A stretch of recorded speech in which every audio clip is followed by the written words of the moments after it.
Good evening students. बेटा I hope जो अब तक समझाया है वो आपको समझ में आया होगा।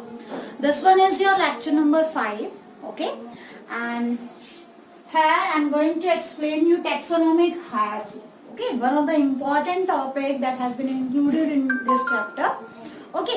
So what do you mean by taxonomic hierarchy? क्या मतलब है taxonomic hierarchy का बेटा?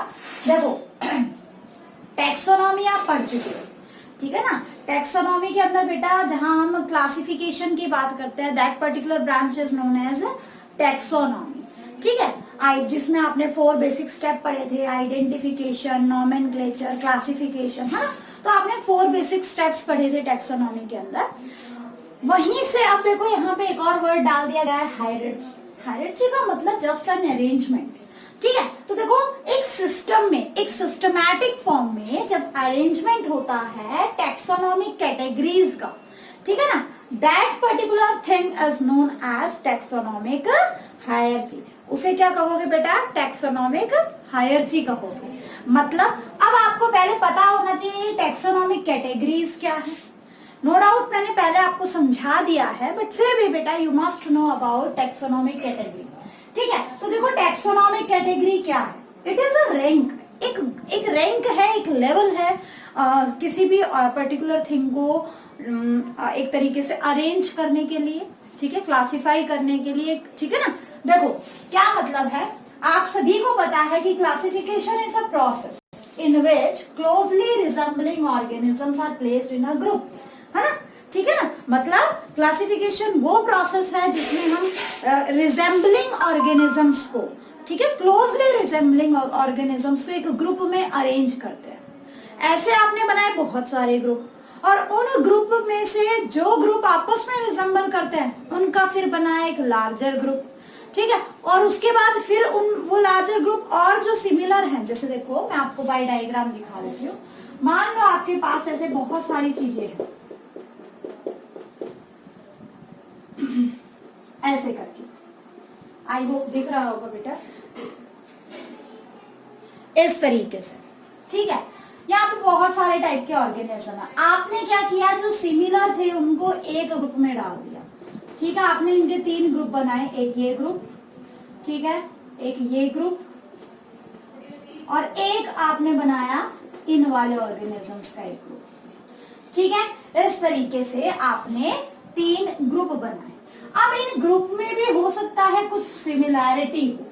मान लो ये दोनों ग्रुप कहीं ना कहीं कुछ और चीज को लेके सिमिलैरिटी शो कर रहे हैं, ठीक है ना। आई बात समझ में? कहीं ना कहीं सिमिलैरिटी, चलो इसको छोड़ो, आप इन दोनों की बजाय इनको लो, ये सिमिलैरिटी वाले हैं भाई, इसमें भी लाइन है, इसमें भी कहीं ना कहीं लाइन है, तो थोड़ी बहुत सिमिलैरिटी और है इनमें।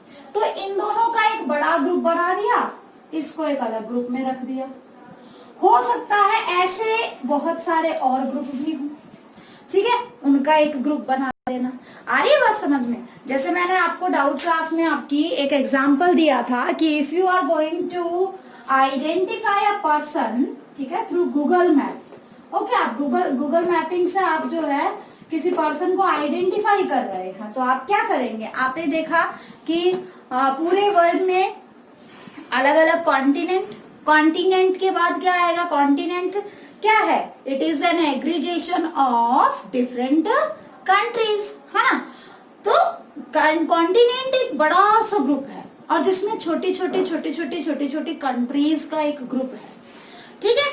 और स्टेट, हर कंट्री के अंदर क्या है? स्टेट है। स्टेट के अंदर उसके बाद क्या आएगा? स्टेट से छोटा क्या होता है? डिस्ट्रिक्ट, बहुत सारे छोटे छोटे डिस्ट्रिक्ट मिलकर एक स्टेट बना रहे हैं। ऐसे बहुत सारे छोटे छोटे जो है आपकी सिटीज मिलकर क्या बना रही हैं? डिस्ट्रिक्ट बना रही है। सिटीज में क्या है बेटा? आपके विलेजेस हैं अलग अलग, ठीक है ना। आई बात समझ में? जिसको आप तहसील बोलते हो, तहसील के अंदर क्या है? गांव है। आई बात समझ में? और फिर गांव के अंदर गली के अंदर, घर के अंदर आपके कमरे, है ना। तो कहने का मतलब कि हमने ग्रुप बनाया है, ठीक है। आई बात समझ में? ग्रुप बनाया है अलग, और सिमिलर ग्रुप को अरेंज करके एक बड़ा ग्रुप बनाया। बड़े ग्रुप में जो सिमिलर होंगे उनका फिर एक ग्रुप बनाया। फिर ऐसे करते करते हमने क्या किया? एक अरेंजमेंट बना लिया, ठीक है ना। और इसी अरेंजमेंट को क्या बोलते हैं बेटा? हम उसका जो पूरा कंप्लीट अरेंजमेंट है पैटर्न में, उसको हम क्या बोलते हैं, टेक्सोनोमिक हायरार्ची। और हर लेवल क्या कहलाएगा, टेक्सोनोमिक कैटेगरी या रैंक, ठीक है, जिसको आप टेक्सोन बोल रहे थे अभी तक। तो देखो, classification is a process in which closely resembling organisms are placed in a group, ठीक है। The groups having the groups are have नहीं आएगा बेटा, the groups are placed in larger groups, इन्हीं ग्रुप्स को जिनके अंदर similarity, groups having similarities, okay, are placed in larger groups and the various grouping levels or rank in classification are known as taxonomic categories। समझ में आई बात, ठीक है। तो टैक्सोनॉमिक कैटेगरी क्या है, एक आपका ग्रुप ऑफ ऑर्गेनिज्म है, एक रैंक है, एक लेवल है जिसपे आपने उसे क्या किया है, क्लासिफाई किया है, ठीक है। अब देखो बेटा, इन्हीं टैक्सोनॉमिक कैटेगरीज को जब आप इंक्रीजिंग या डिक्रीजिंग ऑर्डर में अरेंज करते हो, उस अरेंजमेंट को हम क्या बोलते हैं, टैक्सोनॉमिक हायरार्की। मतलब the process of arranging various organisms into successive level of biological classification either in decreasing और in increasing order from kingdom to species, ठीक है। उसको क्या कहेंगे बेटा, हम उसको कहेंगे टैक्सोनॉमिक हायरार्की। अभी आप देखो डेफिनेशन वाइज पढ़ रहे हो, ठीक है ना, धीरे धीरे आप जब कंप्लीट पढ़ लोगे तो ये चीजें आपको और अच्छे से समझ में आ जाएंगी मे भी, ठीक है। अभी तो बेटा आपने सिर्फ डेफिनेशन वाइज पढ़ा है, जब मैं आपको एग्जांपल दूंगी ना तब आपको और अच्छे से समझ में आ जाएगा। तो देखो, टैक्सोनॉमिक कैटेगरी और टैक्सोनॉमिक हायरार्की, हमने दो वर्ड क्लियर किए, ठीक है। अभी टैक्सोनॉमिक कैटेगरीज जो है, टैक्सोनॉमिक कैटेगरीज तो एक बार देख लेते हैं, ठीक है। ये जो टैक्सोनॉमिक कैटेगरीज होती है, कैटेगरीज बेटा बेसिकली ये 3 टाइप की होती है। आपके एनसीईआरटी में केवल एक ही टाइप की बताई है, बट ये 3 टाइप की होती है, ठीक है। The first one is obligate categories, जो मेन कैटेगरीज हैं, ठीक है ना, जो हमने बायोलॉजिकल क्लासिफिकेशन की जो मेन कैटेगरीज बनाई है, ठीक है ना, उनको हम क्या कहते हैं, ऑब्लिगेट। ऑब्लिगेट मतलब जिसके बिना कोई गुजारा, मतलब जिसके बिना काम ना चले, उसको बोलते हैं ऑब्लिगेट, ठीक है। आई बात समझ में। ऑब्लिगेट का अपोजिट क्या मिलेगा आपको, फैकल्टेटिव, ठीक है। तो ऑब्लिगेट का मतलब जिसके बिना काम चले ही ना। तो ये क्या है, मेन कैटेगरीज है, ठीक है, मेन कैटेगरीज है जो बायोलॉजिकल सिस्टम में दी हुई है। अब इन्हीं के बीच में छोटी छोटी और कैटेगरीज होती है जिनको बोलते हैं इंटरमीडिएट कैटेगरीज,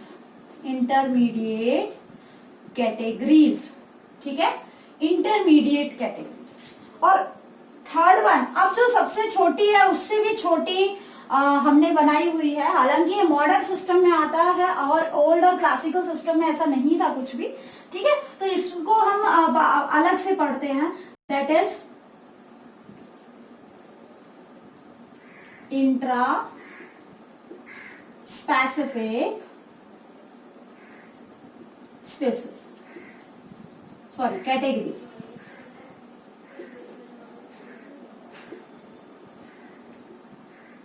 ठीक है, इंट्रा स्पेसिफिक कैटेगरीज, ठीक है। अब बात करते हैं पहले ऑब्लिगेट कैटेगरीज के बारे में बेटा। ऑब्लिगेट कैटेगरीज मैंने बताया कितनी होती है, टोटल 7, ठीक है। इंटरमीडिएट होती है 21 और इंट्रा स्पेसिफिक हम डिसाइड नहीं कर सकते, ठीक है, वो आप आगे पढ़ोगे। अब देखो ऑब्लिगेट कैटेगरीज के बारे में देखते हैं, that is included in your syllabus और बहुत ही ज्यादा इंपॉर्टेंट है बेटा, यहां से क्वेश्चन आता है। देखो मैं एक सेंटेंस लिखती हूँ, कीप पॉट क्लीन और family get sick. I think दिख रहा होगा आपको, सभी को दिख रहा है। देखो के से क्या बनता है, के इज फॉर किंगडम, ओके। सबसे बड़ा ग्रुप जो होता है, सबसे बड़ा ग्रुप, सबसे बड़ी टैक्सोनॉमिक कैटेगरी जिसमें लार्जेस्ट नंबर ऑफ ऑर्गेनिजम्स होते हैं, उसको क्या बोलते हैं, kingdom, okay. This one is kingdom. Kingdom से किंगडम किससे बना हुआ है बेटा? छोटे छोटे फाइलम से बना हुआ है। और फाइलम हम बोलते हैं एनिमल के केस में, प्लांट के केस में आप उसको बोलोगे डिवीजन। ठीक है, तो किंगडम से छोटा क्या हो गया लेवल आपका? फाइलम या क्लासिफिकेशन। आप ऐसा अज्यूम कर सकते हो कि दीज आर कॉन्टिनेंट्स। तो ठीक है ना, हमारे पास टोटल 5 किंगडम है। जब हम स्टडी करना स्टार्ट करेंगे तो you will come to know that there are 5 kingdom. Okay, अब उन किंगडम के अंदर फिर हमने अलग अलग फाइलम बनाए हुए हैं। जैसे प्लांट्स में आप 5 डिविजन्स पढ़ते हो, एनिमल्स में आप 11 फाइलम पढ़ते हो। ठीक है, अच्छा अब ये जो फाइलम है किससे बना हुआ है? क्लोजली रिलेटेड क्लास से बना हुआ है। ठीक है, मतलब कि जैसे आपके कॉन्टिनेंट में कंट्री थी, कंट्री में क्या है? स्टेट। इसी तरीके से फाइलम बहुत सारी क्लासेस से मिलकर बना है। क्लोजली रिलेटेड क्लासेस से मिलकर क्या बना है? फाइलम। क्लास से छोटा होता है ऑर्डर, ऑर्डर से छोटा होता है बेटा फैमिली, फैमिली से छोटा होता है जीनस, और जीनस से छोटा होता है स्पीसीज। समझ में आया? ठीक है, तो ये एक पैटर्न है। अब इंपॉर्टेंट क्या है कि आपने इसी पैटर्न में क्यों रखा? ठीक है, आपने इसी पैटर्न में क्यों रखा? आपने स्पीसीज को ऊपर क्यों नहीं रखा, या ऑर्डर को इससे ऊपर क्यों नहीं रखा? ऐसा क्यों? क्योंकि बेटा ये जो अरेंजमेंट है इसमें हमने ऐसे ही नहीं, मन में आया वो वर्ड हमने वहां रख दिया। ये किस टाइप का क्लासिफिकेशन है? जैसे छोटे छोटे डिस्ट्रिक्ट से मिलकर स्टेट बना है, तो आप ये अरेंजमेंट वेरिएट नहीं कर सकते। ऐसा नहीं है कि आप कंट्री से जस्ट नीचे आपने जो है, कंट्री से नीचे आपने लिख दिया विलेज, और विलेज के बाद आप लिख रहे हो डिस्ट्रिक्ट, तो सारा का सारा हौच पौच हो जाएगा। ठीक है ना, आप आइडेंटिफाई नहीं कर पाओगे चीजों को। तो एक हमने स्पेसिफिक अरेंजमेंट बनाया। अब इस अरेंजमेंट का बेसिस आपको पता होना चाहिए। देखो, जब आप किंगडम से स्पीसीज की तरफ जाते हो, ठीक है, when you are going from kingdom to species, मुझे ये बताओ नंबर ऑफ ऑर्गेनिज्म इंक्रीज करेंगे कि डिक्रीज करेंगे? Number of organism. चलो मैं पहले कुछ डिस्कस कर लेती हूँ। देखो बेटा, ना किंगडम एग्जिस्ट कर रहा है, ना फाइलम और डिवीजन एग्जिस्ट कर रहा है, ना ही आपकी क्लास एग्जिस्ट कर रही है। ये एग्जिस्ट नहीं करते, जिंदा चीजें नहीं है। जिंदा तो क्या है? स्पीसीज। बहुत सारे स्पीसीज के ग्रुप को हमने जीनस कहा, सिमिलर स्पीसीज के ग्रुप को जीनस कहा, सिमिलर जीनस के ग्रुप को फैमिली कहा, सिमिलर फैमिली के ग्रुप को ऑर्डर कहा, सिमिलर ऑर्डर के ग्रुप को क्लास कहा, सिमिलर क्लास के ग्रुप को फाइलम कहा, और सिमिलर या क्लोजली रिलेटेड फाइलम के ग्रुप को हमने किंगडम कहा। ठीक है, तो मुझे ये बताओ, क्या कॉन्टिनेंट एग्जिस्ट करता है?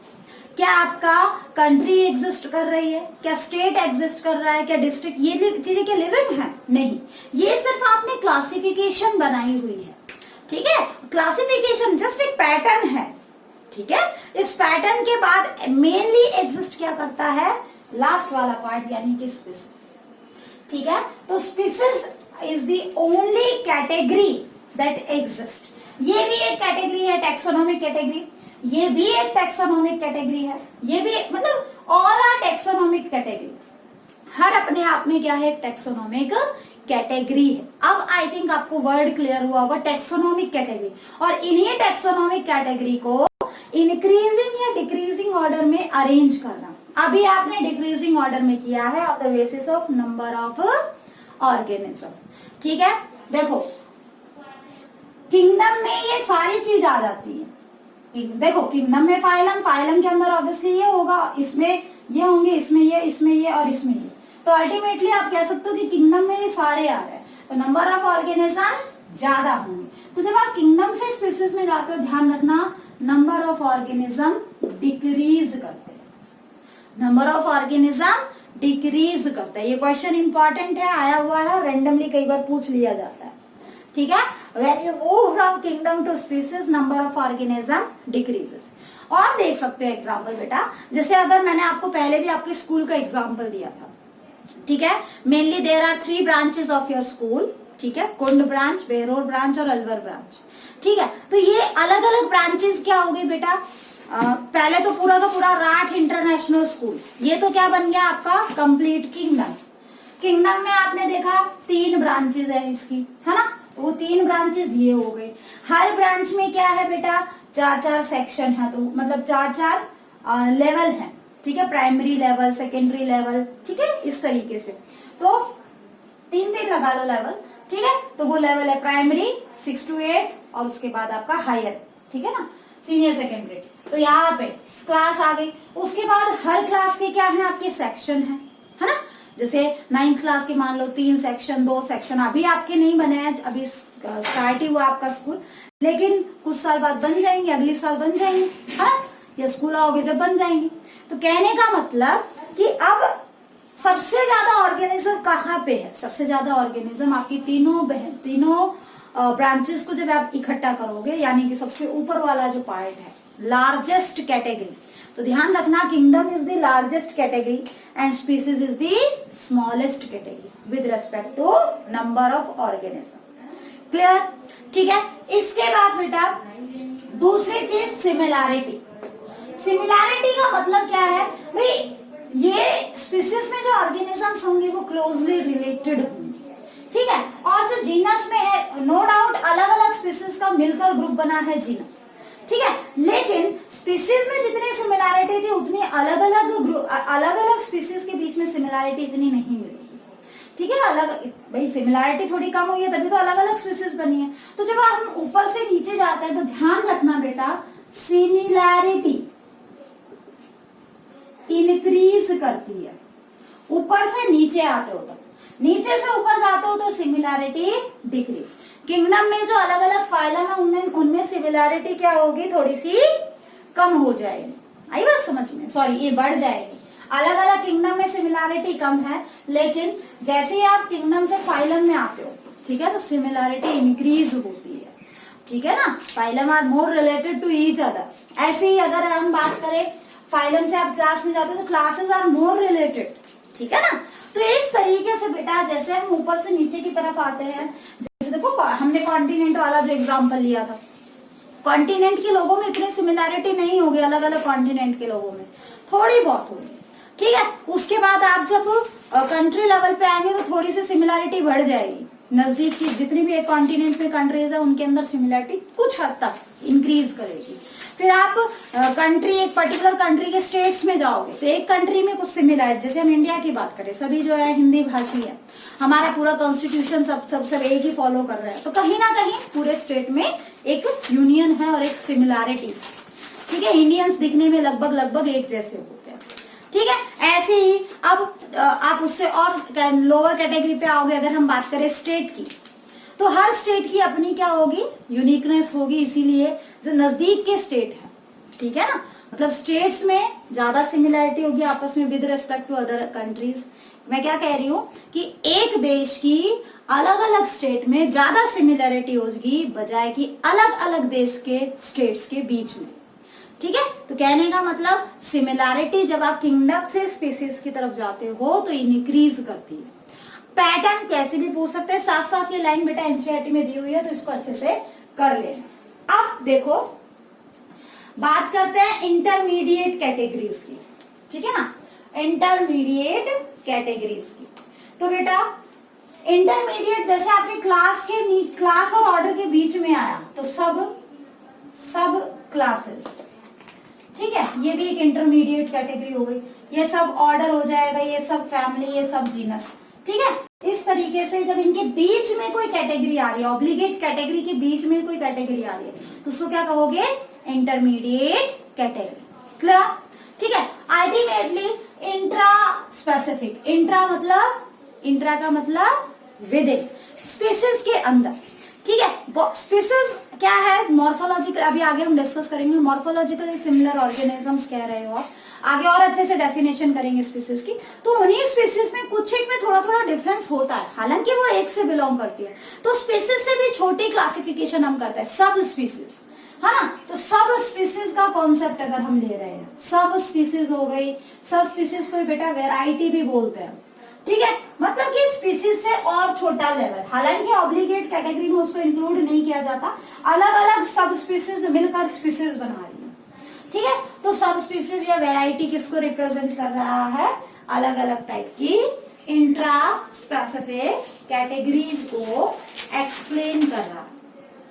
तो now it must be clear in your mind, okay, कि what are obligate categories what are intermediate categories and what are intraspecific categories. ठीक है, अब देखो बेटा बात करते हैं ऑब्लिगेट कैटेगरीज की।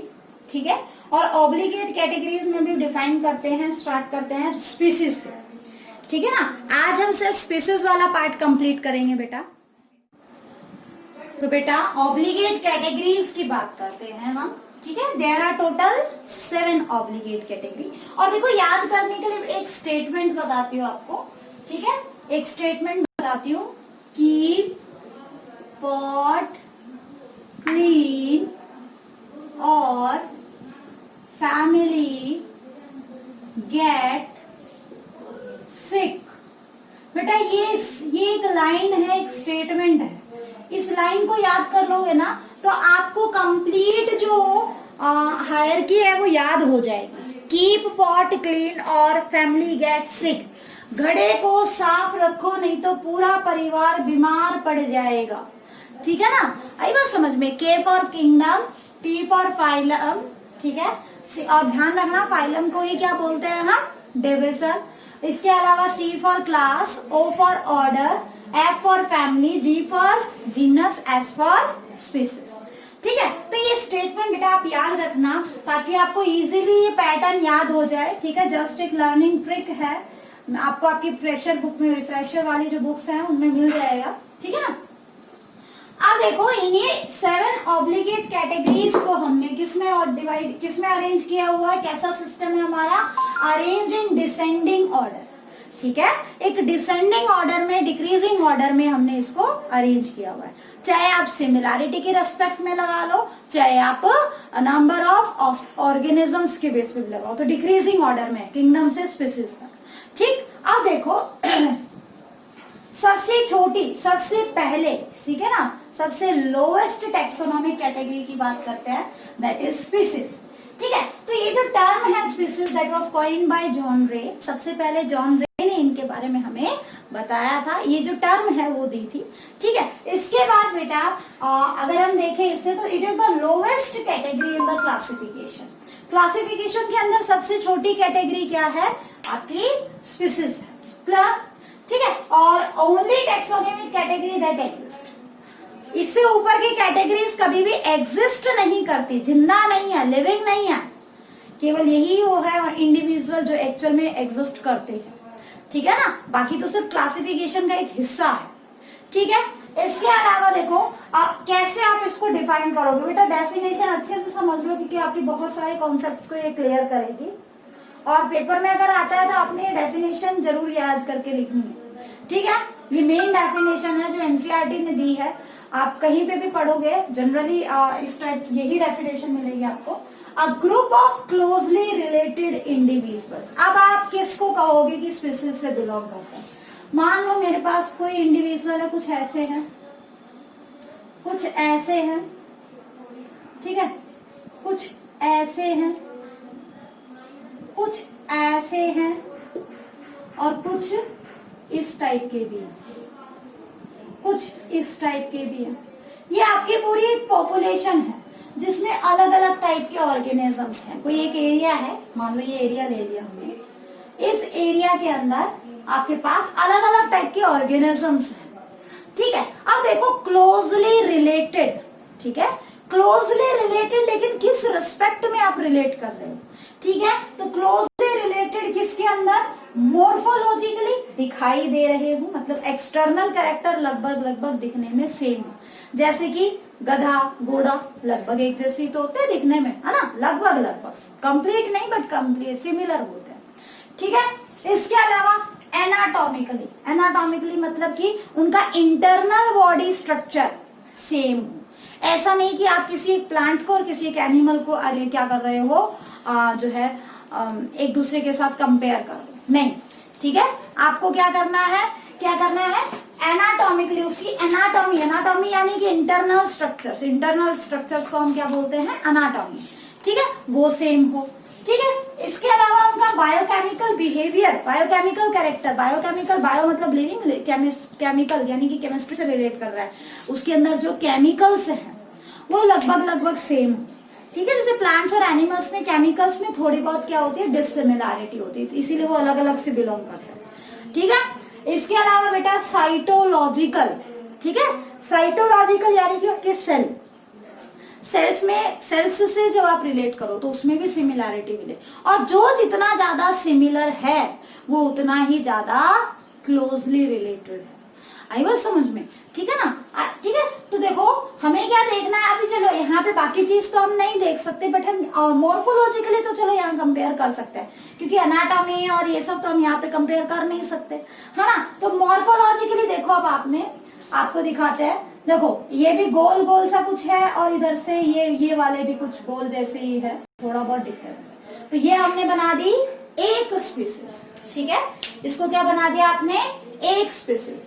उसके बाद ये वाले जिसपे मैं राइट लगा रही हूँ, ये वाले और ये वाले लगभग सिमिलर है, ठीक है, इनको एक में डाल दिया, और हो सकता है ये भी इसी से आए हों, है ना, तो ये अलग ग्रुप में हो गए, ये कोई तीसरा ही ग्रुप हो गया अलग से। तो आपने यहाँ पे 3 अलग अलग ग्रुप बनाए मोर्फोलॉजी के बेस पे, ठीक है ना।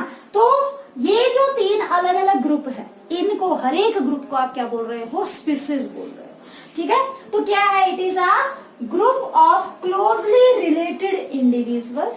इंडिविजुअल्स बिल्कुल क्लोजली रिलेट कर रहे हैं, किस रेस्पेक्ट में, with similar morphological, anatomical, biochemical और एंड साइटोलॉजिकल एस्पेक्ट्स, ठीक है ना। किस बेस पे, इन सब चीजों के बेस पे आप उन्हें कंपेयर कर रहे हो। इसके साथ साथ ऐसा नहीं है कि दिखने में एक जैसे हैं तो एक स्पीसीज से बिलोंग करते हैं, गधा और घोड़ा दिखने में एक जैसा होता है, हॉर्स और डंकी, लेकिन अलग अलग स्पीसीज से बिलोंग करते हैं। क्यों, क्योंकि देखो it is a group of naturally interbreeding population. अब ये जो पॉपुलेशन है, यहाँ पे एक्सचेंज ऑफ जेनेटिक मटेरियल करने की एबिलिटी होनी चाहिए, they must reproduce with themselves, interbreeding. ये वाला ऑर्गेनिज्म और ये वाले ऑर्गेनिज्म हालांकि थोड़े से क्या हैं, दिखने में सिमिलर हैं, ठीक है, लेकिन एक स्पीसीज का तभी मानोगे जब ये आपस में रिप्रोड्यूस कर सकते हैं, ऑफस्प्रिंग जनरेट कर सकते हैं। ये और ये दोनों जो दिख रहे हैं एक अलग अलग दिख रहा है, या फिर ये दोनों जिसको आपने एक ग्रुप में लिया है, मतलब कोई भी 2 इंडिविजुअल अपोजिट जेंडर के लो आप उस स्पीसीज में, तो that should be able to reproduce, interbreed, ठीक है, ठीक है ना, रिप्रोड्यूस करने की एबिलिटी होनी चाहिए। तो इंटरब्रीडिंग पॉपुलेशन होनी चाहिए with ability to produce fertile offspring, और ऐसा नहीं कि सिर्फ इंटरब्रीड कर लिया तो जो है वो एक ही स्पीसीज से बिलोंग कर गया। कई बार अगर आगे आप देखोगे कुछ एक्सेप्शन, कई बार ऐसा भी होता है कि ऑर्गेनिज्म इंटरब्रीड कर लेते हैं, लेकिन जो ऑफस्प्रिंग प्रोड्यूस होती है दैट इज नॉट फर्टाइल, वो फर्टाइल नहीं होती। फर्टाइल का मतलब वो भी आगे चल के रिप्रोड्यूस करे, ठीक है ना। जैसे डोंकी और हॉर्स आपस में इंटरब्रीड कर सकते हैं, ठीक है, और इनसे जनरेट हुई जो ऑफस्प्रिंग जनरेट हुई दैट इज म्यूल, खच्चर बोलते हो जिसे, ठीक है, that is combination of horse and donkey, ठीक है। तो वो म्यूल जो है, MULE म्यूल, आगे मैं करवाऊंगी, ठीक है, ऐसे ही हिन्नी भी होता है। तो ये जो म्यूल है ये फर्टाइल नहीं है, यही एक कारण है कि दोनों अलग अलग स्पीसीज से बिलोंग करते हैं। तो एक स्पीसीज के मेंबर्स को एक तो मॉर्फोलॉजिकली क्लोजली रिलेटेड होना चाहिए, अदर कैरेक्टर्स भी क्लोजली रिलेटेड होने चाहिए, बिल्कुल सेम नहीं तो एटलीस्ट मिलते जुलते होने चाहिए, ठीक है ना। इसके साथ साथ वो इंटरब्रीड कर सके और जो ऑफस्प्रिंग प्रोड्यूस करे वो भी फर्टाइल होनी चाहिए, अदरवाइज आप उसे सेम स्पीसीज का मेंबर नहीं करोगे। तो species is a group of closely related individuals with respect to their morphological, biochemical, cytological behaviour, okay, ठीक है ना। They should be able to interbreed to produce fertile offsprings. अगर आगे बात समझ में, तो दिस इज मेन डेफिनेशन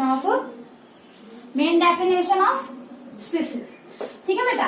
अब देखो स्पीसीज को लेके कई कॉन्सेप्ट दिए गए, ठीक है, और जिसमें से मेन कॉन्सेप्ट था बायोलॉजिकल कॉन्सेप्ट। एक तो टॉपोलॉजिकल कॉन्सेप्ट भी होता है और भी कॉन्सेप्ट होते हैं, बट आपके सिलेबस में बेटा सिर्फ बायोलॉजिकल कॉन्सेप्ट है, तो मैं सिर्फ वही एक्सप्लेन कर रही हूँ।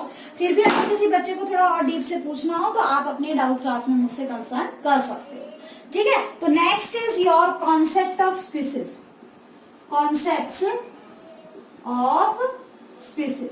अब कॉन्सेप्ट्स ऑफ स्पीसीज के अंदर क्या है बेटा, देखो यहाँ पे बेसिकली हम बात कर रहे हैं किसकी, बायोलॉजिकल कॉन्सेप्ट्स, मतलब बायोलॉजिकली आप किसको कहोगे कि ये सेम स्पीसीज से बिलोंग कर रहा है या डिफरेंट स्पीसीज से बिलोंग कर रहा है, बायोलॉजिकल कॉन्सेप्ट ऑफ स्पीसीज। ठीक है, तो biological concept of species was given by Ernest Mayr. किसने दिया था? अर्नेस्ट मेयर ने दिया था। ठीक है, किसने दिया था बेटा? अर्नेस्ट मेयर ने दिया था। और उन्होंने कहा कि species is the fundamental unit of classification. क्या कहा इन्होंने?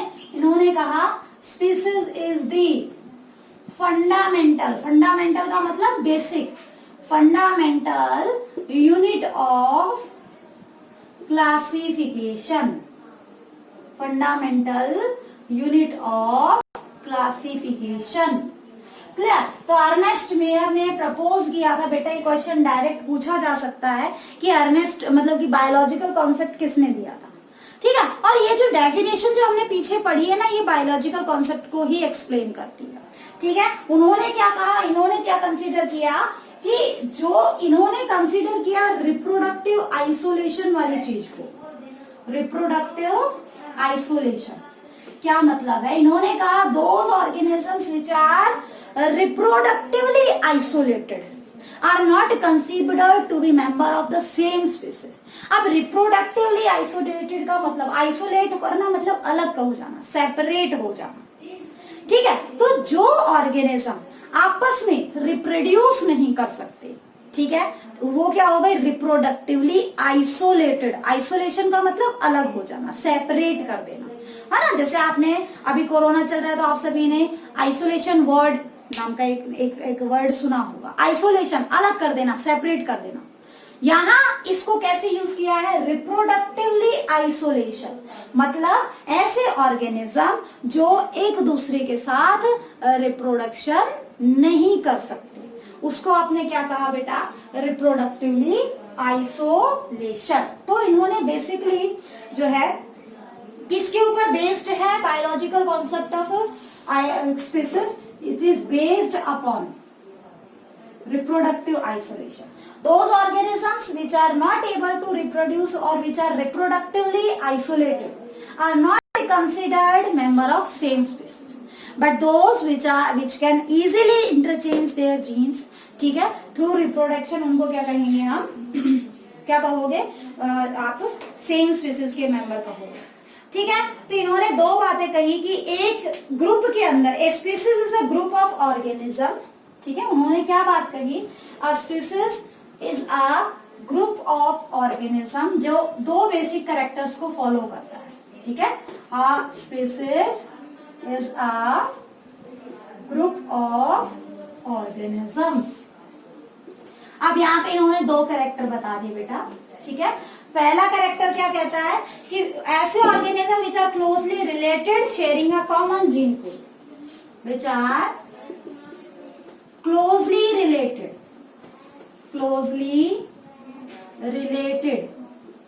which are closely related। ठीक है, और कैसे? स्ट्रक्चरली भी और फंक्शनली भी। ठीक है ना। और sharing a common pool, sharing a common gene pool. अब जो वर्ड बताया बेटा, ये एक नया वर्ड आ गया है आपकी बायोलॉजिकल डिक्शनरी से। क्या? जीन पूल, जो कई बार आपके सामने आएगा। ये जीन पूल क्या है? देखो वर्ड को समझो, try to grip the word. ठीक है, पूल मतलब कोई रीजन, कोई जगह। स्विमिंग पूल, स्विम करने वाला पूल, है ना। Similarly gene pool. अब जीन क्या होते हैं वो तो आप आगे हायर क्लास में पढ़ोगे, लेकिन आप छोटी क्लास में थोड़ा बहुत जीन के बारे में पढ़ कर आए हो। यूं मान लो कि डीएनए का वो हिस्सा जो एक कैरेक्टर को एक्सप्रेस कर रहा है ना, उसको आपने क्या कह दिया? उस कैरेक्टर का जीन कहा। तो देखो, एक इंडिविजुअल में बहुत सारे जीन्स होते हैं, एक इंडिविजुअल में अलग अलग कैरेक्टर के बहुत सारे जीन्स होते हैं। और जीन पूल क्या है? एक पर्टिकुलर एरिया में जितने भी ऑर्गेनिज्म हैं, सभी के कैरेक्टर्स के जीन का सम टोटल, उसको क्या कहेंगे? Gene pool. तो वो एक ही जीन पूल को शेयर कर रहे हो। शेयर मतलब इनके बीच में ट्रांसफर ऑफ जीन्स हो रहा। ठीक है, तो इसको क्या कहते हैं? Sharing of gene pool. Gene pool is just sum total of all genes in a population of a given area. एक पर्टिकुलर एरिया में जितने भी ऑर्गेनिजम्स हैं उनके जीन्स का सम टोटल क्या कहलाएगा, जीन पूल कहलाएगा। ठीक है। दूसरी बेटा, they should organism which can interbreed, which can interbreed, आपस में इंटरब्रीड कर सकते हैं to produce fertile offspring, to produce fertile offspring. ठीक है। तो यही बात जो हम पीछे करके आए हैं वही बात जो है बायोलॉजिकल कॉन्सेप्ट में अर्नेस्ट मेयर ने दी। लेकिन बेटा इसके क्या है, कुछ एक्सेप्शंस आ गए। ठीक है। एक्सेप्शंस क्या है, जैसे कुछ छोटे प्लांट्स होते हैं, सिंपल प्लांट्स हो गए, प्रोकैरियोट्स हो गए, ठीक है ना, वो एसेक्सुअल मेथड से क्या कर रहे हैं, रिप्रोड्यूस कर रहे हैं। ठीक है ना। तो अगर हम बात करें एक्सेप्शंस की या drawback of biological concept of species के अंदर, तो ड्रॉबैक्स में बेटा बेसिकली देखो हम कुछ ड्रॉबैक्स देखते हैं इसी के ड्रॉबैक्स। तो पहला एसेक्सुअल रिप्रोडक्शन, एसेक्सुअल रिप्रोडक्शन। अब देखो एसेक्सुअल रिप्रोडक्शन में क्या है, obviously exchange of genetic material होने का कोई मतलब ही नहीं बनता, आपने पढ़ा है 10th क्लास में, है ना। ये तो मोनोपेरेंटल है, मोनोपेरेंटल है तो इंटरब्रीडिंग का कोई मतलब ही नहीं बनता, एक ही पेरेंट से क्या आ रहा है, ऑर्गेनिज्म। तो ध्यान रखना ये क्या है, एक्सेप्शन है। ठीक है। बायोलॉजिकल कॉन्सेप्ट यहाँ पे लागू नहीं होगा क्योंकि हम कह रहे हैं कि ऑर्गेनिज्म इंटरब्रीड करना चाहिए और जो है फर्टाइल ऑफस्प्रिंग होनी चाहिए। ठीक है भाई, इंटरब्रीड तो तब करेंगे जब बाई पेरेंटल होगा, मोनोपेरेंटल में इंटरब्रीड कैसे करवाओगे। ठीक है। तो asexual reproduction is exception of this particular concept. Clear. ठीक है। इसके बाद देखो बेटा, अच्छा एसेक्सुअल रिप्रोडक्शन में कुछ सिंपल प्लांट्स, प्रोकैरियोट्स, ठीक है ना, इस टाइप की चीजें आएंगी। तो ध्यान रखना, this is one of the important drawback of biological species. ठीक है। इसके अलावा बेटा मैंने थोड़ा सा नीट पॉइंट ऑफ व्यू से चीजें डाली है। ठीक है। वो मैं आपको एक्सप्लेन कर देती हूँ, मैं नोटबुक से डायरेक्ट आपको शेयर कर दूंगी। ठीक है। वो भी देख लेना थोड़ा सा, कई बार वहां से भी क्वेश्चन पूछ लिए जाते हैं। हालांकि आपके एनसीईआरटी में इतना ही दिया है, बट कुछ चीजें और भी हैं जो मैं आपको डायरेक्ट नोट्स से समझा देती हूँ। आपको कहीं प्रॉब्लम आए तो आप पूछ सकते हो। ठीक है ना। That's all for today's lecture बेटा। आगे का हम वहां नोट्स से कर लेते हैं। ठीक है। हम टॉपिक बता रहे हैं आपको टाइप्स ऑफ स्पीशीज का। ठीक है ना। टाइप्स ऑफ स्पीशीज देखो अलग अलग बेस पे है। जैसे पहला बेस है आपका on the basis of time period. Time period यानी कि देखो वो स्पीशीज जो एक टाइम पे ओरिजिनेट हुई है, एक ही टाइम पीरियड पे आई है, ठीक है ना, उनको बोलते हैं synchronic species that are present during same time.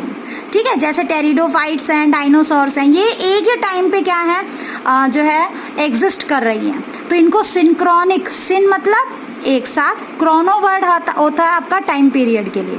ठीक है ना। तो सेम टाइम पे एग्जिस्ट करने वाली स्पीशीज को क्या कहोगे बेटा, सिंक्रोनिक स्पीशीज। ठीक है। नेक्स्ट इज एलोक्रॉनिक, बिल्कुल इससे अपोजिट। एलो मतलब डिफरेंट, क्रोनो मतलब duration of time, time period. तो species that are present in different time period.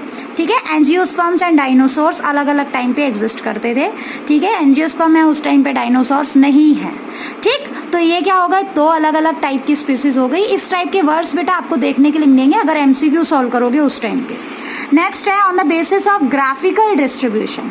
ठीक है ना, यानी कि आप जो है जियोग्राफिकल फॉर्म में देखोगे। ठीक है। तो ज्योग्राफी से बेस्ड अगर हम देखें तो वहाँ पे हमारे पास 3 डिफरेंट टाइप की स्पीशीज मिलेंगी। पहला है सिम्पैट्रिक, दूसरा है पैरापैट्रिक एंड तीसरा है एलोपैट्रिक। इसको डिटेल से बेटा 12th क्लास में इवोल्यूशन का चैप्टर है वहाँ पे समझाऊंगी, बट फिलहाल के लिए आप यहाँ पे भी समझ लो। देखो सिम का मतलब एक साथ। ठीक है। तो देखो सिम्पैट्रिक स्पीशीज वो स्पीशीज होती हैं जो एक ही जगह पे अलग अलग एनवायरनमेंट में रहने की वजह से बनी है। ठीक है। मान लो जैसे सपोज करो आपके पास दो अलग मतलब कि पहले कोई एक पर्टिकुलर एरिया में पूरी बहुत सारे ऑर्गेनिजम्स रह रहे थे। किसी कारण से इस रीजन के अंदर, ठीक है, कोई बहुत बड़ा चेंज आ गया। मान लो यहाँ पे लार्वा जो है वो जनरेट हो गया। ठीक है ना, कोई वोल्केनिक इरप्शन हुआ और लार्वा आ गया इस जगह पे। तो ऑब्वियसली इस स्पेसिफिक जगह पे ठीक है। हो सकता है कुछ मतलब कुछ बैक्टीरिया ऐसे भी हों, मतलब कि सारे बैक्टीरिया मान लो वहाँ पे मर गए, लेकिन कुछ ऐसे हैं जिनके अंदर ऐसी एबिलिटी है कि वो हाई टेम्परेचर को टॉलरेट कर गए और वो एग्जिस्ट हो गए, ठीक है ना, और वह वहाँ पे रहने लग गए, ठीक है ना। थर्मोफिलिक बैक्टीरिया बोलते हैं ऐसे टाइप के बैक्टीरिया को। तो अब वो इन बैक्टीरिया से अलग हो गए, मतलब थे इसी का मेंबर, लेकिन एनवायरनमेंट में किसी चेंज की वजह से और वो अलग मेंबर्स में बदल गए। तो अब ये दो अलग अलग स्पीसीज बन गए, लेकिन एरिया इनका सेम है, सिर्फ थोड़े से एरिया के अंदर ये अलग है। ये पहले पूरी एक ही स्पीसीज थी। तो ऐसे स्पीसीज जो एक ही जियोग्राफिकल एरिया में रह रही है लेकिन इनका एनवायरनमेंट अलग अलग है, ठीक है ना, species occupying same geographical region, उसको क्या बोलते हैं, सिम्पैट्रिक स्पीसीज, ठीक है। इसके बाद पैरापैट्रिक का मतलब क्या है बेटा, मान लो ये पूरी ए वाली एक स्पीसीज थी, ठीक है। अब ये क्या हुआ, कुछ माइग्रेट करके और कुछ थोड़े से अलग रीजन में चले गए, जियोग्राफिकल एडजेसेंट जियोग्राफिकल रीजन में चले गए।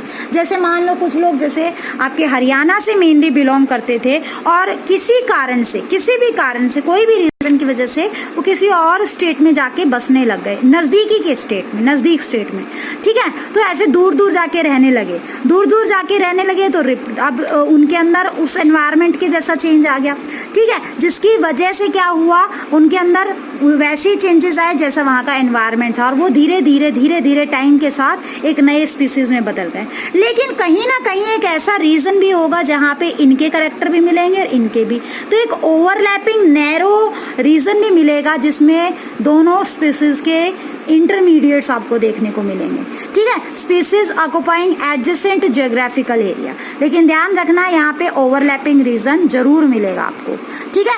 ऐसी स्पीसीज जब बनती हैं तो इनको बोलते हैं पैरापैट्रिक स्पीसीज, ठीक है। इसके अलावा तीसरा है आपका एलोपैट्रिक। एलो मतलब दूसरा, मान लो ये बिल्कुल दोनों अलग अलग स्पीसीज हैं, दोनों अलग अलग एनवायरनमेंट में रहती हैं, ठीक है। हालांकि हायर क्लास में इसको और डिटेल से पढ़ेंगे एलोपैट्रिक को, इससे थोड़ा डिफरेंट ही होता है, बट अभी के लिए आप इतना कर सकते हो। तो species occupying different geographical area, बिल्कुल ही अलग अलग एरिया है, कोई एक पहाड़ पे रह रहा है और एक पानी में रह रहा है, ठीक है ना। तो दोनों अलग अलग ऑर्गेनिज्म अलग अलग स्पीसीज से बिलोंग कर रहे हैं, तो ऐसी अलग अलग स्पीसीज को एलोपैट्रिक स्पीसीज कहा जाएगा। क्लियर, ठीक है। तो ये किस बेस पे है बेटा, ज्योग्राफी के बेस पे। नेक्स्ट है on the basis of reproduction, ठीक है। तो यहाँ पे दो टाइप पढ़ोगे आप, सिबलिंग और कॉम्पिलो। सिबलिंग, क्रिप्टिक, ठीक है ना। इसके अलावा बेटा एफ्रेनिक, ये सारे के सारे सेम वर्ड ही हैं। सिबलिंग बहन भाई जिसको आप बोलते हैं जनरली, है ना, जिसका मतलब ये होता है। तो स्पीसीज आर मॉर्फोलॉजिकली सिमिलर, जो स्पीसीज हैं अलग अलग स्पीसीज हैं, वो दिखने में तो एक जैसी हैं बट डू नॉट इंटरब्रीड, आपस में इंटरब्रीडिंग नहीं कर सकती, ठीक है, इसीलिए शायद वो अलग अलग स्पीसीज हैं, है ना। तो ऐसी स्पीसीज जो सिमिलर तो है बट इंटरब्रीड नहीं कर सकती, उनको क्या कहेंगे हम, सिबलिंग्स कहते हैं। ड्रोसोफिला पैरेमिलस, ड्रोसोफिला सूडो ऑब्स्क्यूरा, ठीक है ना। तो ये क्या है बेटा, ऐसी दो अलग अलग स्पीसीज हैं ड्रोसोफिला की जो आपस में इंटरब्रीडिंग शो नहीं करती। क्लियर, ठीक है। इसके अलावा कैंपिलो में मॉर्फोलॉजिकली डिस्टिंक्ट होती है लेकिन इंटरब्रीड कर सकती है। जैसे ग्रासेस, आपको देखने में अलग अलग टाइप की ग्रास मिलेगी लेकिन कहीं ना कहीं वो आपस में रिप्रोडक्शन कर सकती है, ठीक है ना। और एक स्पीसीज दूसरे को डिस्ट्रॉय भी कर सकती है। कैसे डिस्ट्रॉय कर सकती है, मान लो किसी का रिप्रोडक्टिव रेट बहुत ज़्यादा है, ठीक है, तो वो ज़्यादा जनरेट करेगी, डेफिशिएंसी ऑफ फूड से दूसरी क्या हो जाएगी, अपने आप डिस्ट्रॉय हो जाएगी। हो सकता है वो अपने अंदर से कोई ऐसा केमिकल सिक्रेट करे जिससे दूसरे की क्या हो जाए, डेथ हो जाए। तो species morphologically distinct but can interbreed. Clear, ठीक है। उसके बाद on the basis of number of sub species, ये बहुत इंपॉर्टेंट है बेटा, यहाँ से क्वेश्चन आता है। Monotypic, polytypic. मोनो मतलब सिमिलर, मतलब सेम, एक सिंगल, तो जिसकी एक ही सब स्पीसीज हो, मतलब एक ही वैरायटी हो, एक ही सब स्पीसीज, स्पीसीज से छोटी सब स्पीसीज, वो अपने आप में केवल एक ही स्पीसीज हो, ठीक है ना, उसको बोलते हैं मोनोटिपिक स्पीसीज। हाइसिंथ मकाओ एक टाइप की बर्ड है। ऐसी पॉलीटिपिक, एक से ज्यादा सब स्पीसीज जब होती है, जैसे कि ब्रासिका ओलिरेशिया कैपिटाटा, ठीक है ना, ये पूरा क्या है आपकी कैपिटाटा क्या है, इसकी सब स्पीसीज है। ऐसे ही ब्रासिका ओलिरेशिया बोटाइरिटिस, ठीक है ना। ये क्या हो गई, तो दोनों की वेराइटी, सब स्पीसीज देखो अलग अलग है, जीनस और स्पीसीज सेम है, ठीक है। तो एक से ज्यादा अगर क्या हो, सब स्पीसीज आपके पास हो, तो वो क्या कहलाएगी, पॉलीटिपिक स्पीसीज। क्लियर। अब कुछ वर्ड्स हैं बेटा जो कई बार पूछ लिए जाते हैं, ठीक है। तो ये आप एक बार पढ़कर देखना, कुछ नहीं समझ में आता है तो मैं आपको समझाऊंगी, ठीक है। जैसे क्योंकि अगर मैं अभी समझाऊंगी तो आपका लेक्चर बहुत ज़्यादा लेंदी हो जाएगा बेटा, ठीक है ना। एक बार आप पढ़कर देखना, मैं आपको नोट्स भेज दूंगी सारे के सारे, ठीक है। फिर भी अगर आपको कोई नहीं समझ में आता तो बेटा नेक्स्ट जो डाउट क्लास होगी ना, कल की जो डाउट क्लास है, उसमें मैं आपको डीम, क्लाइन, ठीक है, माइक्रोस्पीसीज, नियोटोलॉजिकल स्पीसीज, पैलियोस्पीसीज और मॉर्फोस्पीसीज ये समझा दूंगी, ठीक है। That's all for today's lecture बेटा, थैंक यू।